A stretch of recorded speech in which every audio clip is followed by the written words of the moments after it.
Live from Fargo and serving you on TV, online, and on the go. This is Valley News Live at noon. We start with some breaking news. One person is dead after an officer-involved shooting in Bemidji. Hi, everyone, and thank you for joining us. I'm Jordan Schreier. Police say this all happened last night around 11 at the intersection of 30th Street Northwest and Ridgewater Avenue. The police report says officers pulled over a car and noticed a passenger in the back of the vehicle had a felony warrant for their arrest. Officers then asked the person to get out of the vehicle, and they then noticed a gun. Authorities fought with the person to get control of the gun, and in the process, an officer and a deputy fired their guns. The person was pronounced dead at the scene. The Minnesota BCA is now investigating. The officer and deputy involved are on standard leave. Stay with us here at Valley News Live as we continue to learn more information.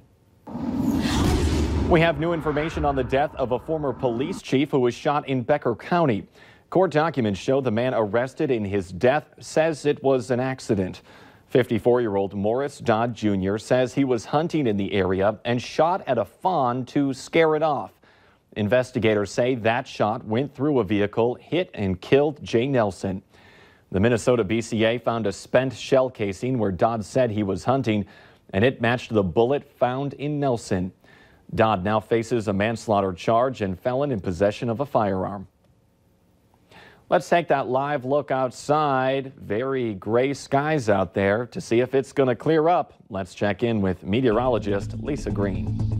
Well, we've already started that process with the fog that has been lifting here in the valley. Still have the cloud cover, but the fog has been getting better from west to east for the most part. You can see Fargo, Grand Forks reporting better visibility, but head east just a little bit here, and we're looking at visibility that's down to less than a mile in Thief River Falls and Detroit Lakes and Fergus Falls. So we're having some issues with some fog, some mist, some freezing drizzle in those areas, and even a little bit of snow mixed in there too. And a look at the radar, some areas indicating where that is happening, but not all of it is being depicted on the radar here this afternoon. You can also see to our east, we've had some snow showers in our eastern viewing area for a while, and that may be something that continues off and on through the afternoon hours for you today.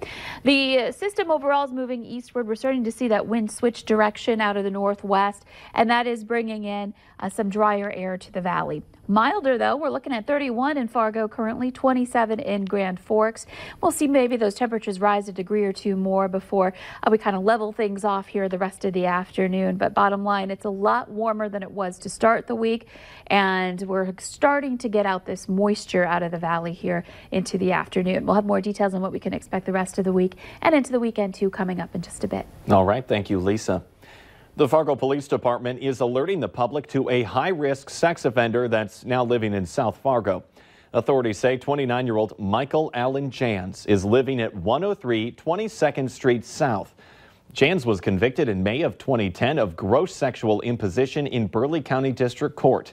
The victims were three 14-year-old girls. Jans was also convicted in April of 2008 of sexual assault in Burleigh County. His victim was a 15-year-old girl. Jans is a lifetime registrant. A state task force is now studying how sexual assault cases are handled in Minnesota after dealing with several shortcomings in investigations and the prosecution of these cases. The state attorney general says the task force found the investigation had widespread lapses in how assault cases are handled, including failure in police training and staffing.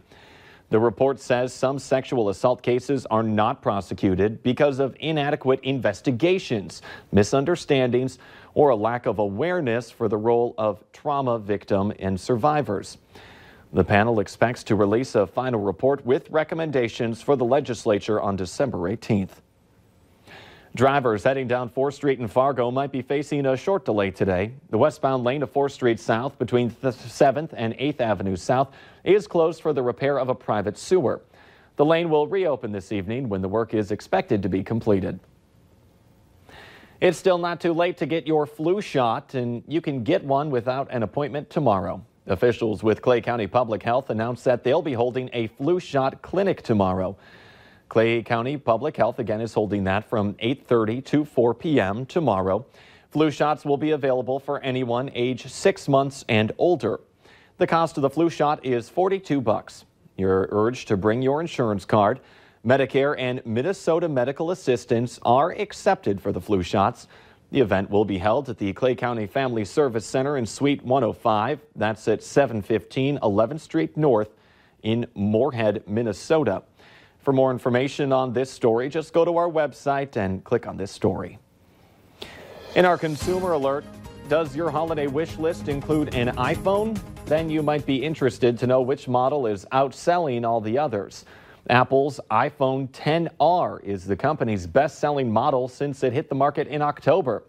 The iPhone XR, with the starting price tag of $749, has been outselling the more expensive iPhone XS and XS Max models, which start at $999. Company executives say the XR has been the most popular device every single day since it became available. The XR incorporates many key features of the higher-priced models, and it comes in a variety of colors. Ford Motor Company, the #2 auto manufacturer, just announced that it will move 500 workers at several plants. The company says the shift is necessary to meet the rising demand for its popular pickup trucks and large SUVs. At least 150 workers will be displaced by the changes, but no job cuts are anticipated. This reshuffling at Ford comes just days after General Motors announced a major restructuring that includes thousands of job cuts. Meanwhile, Ford has a new mid-size pickup. It's called the Ranger, and it's due out next year. President Trump's former personal lawyer has admitted to lying about his contacts with Russians. Michael Cohen now admits that he downplayed the extent of his contacts with the Kremlin while trying to broker a deal to have a Trump Tower in Moscow. Nicole Killian has more details from the White House. Michael Cohen was swarmed by the press after leaving a federal courthouse in New York Thursday morning, where he pleaded guilty to lying to Congress during its investigation of Russian interference in the 2016 presidential election. Mr. Cohen has cooperated. Mr. Cohen will continue to cooperate. Sentencing is set for December 12th. CBS News has learned Cohen is admitting he lied to Congress about the extent of a potential Trump Tower in Moscow. Cohen told Congress negotiations over the real estate project ended in 2016, when in fact they lasted into 2017, when Trump became president. He also admits he had much more contact with President Trump than he previously admitted to. This is one more example of one of the president's closest allies lying about their ties to Russia and Russians. Cohen's guilty plea is part of a deal with special counsel Robert Mueller. As part of the agreement, he spent dozens of hours talking with investigators. He's a weak person. President Trump criticized his former lawyer and said his Moscow project was perfectly legal. He's got himself a big prison sentence, and he's trying to get a much lesser prison sentence by making up a story. The president has repeatedly attacked the Mueller probe, saying on Twitter this morning, when will this illegal Joseph McCarthy-style witch hunt, one that has shattered so many innocent lives, ever end? Or will it just go on forever? After wasting more than $40 million, it has proven only one thing. There was no collusion with Russia. So ridiculous. Nicole Killian, CBS News, the White House. Michael Cohen will continue to cooperate with the special counsel's probe.